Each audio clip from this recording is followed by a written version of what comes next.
C'est évident que ce dialogue avec les actionnaires et les parties prenantes, mais si on revient plus précisément aux actionnaires, et un dialogue de qualité est absolument indispensable entre les émetteurs et ceux qui sont susceptibles ou qui ont investi dans votre entreprise. Ces investisseurs, rappelons-les d'abord, ce sont pour la majorité des investisseurs institutionnels.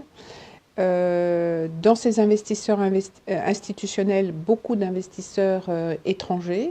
Si vous prenez le CAC 40, 45% des investisseurs sont non français et pour la plupart anglo-saxons, et puis des investisseurs individuels ou des actionnaires salariés.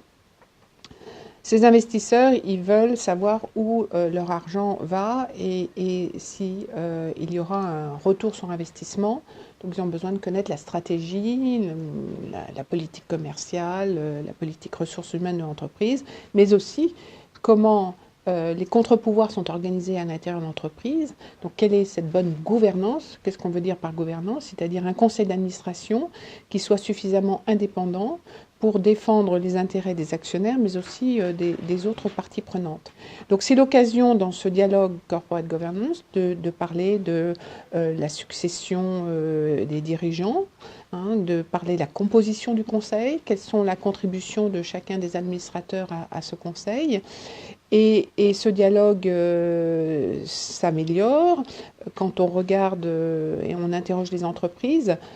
Plus des 2/3 d'entre elles disent faire des roadshows gouvernance. Alors qu'est-ce que c'est des roadshows gouvernance? Comme vous avez des roadshows classiques pour parler plus de stratégie, c'est comment plus précisément parler de ces questions-là et prendre le temps d'aborder plus en profondeur ces sujets-là.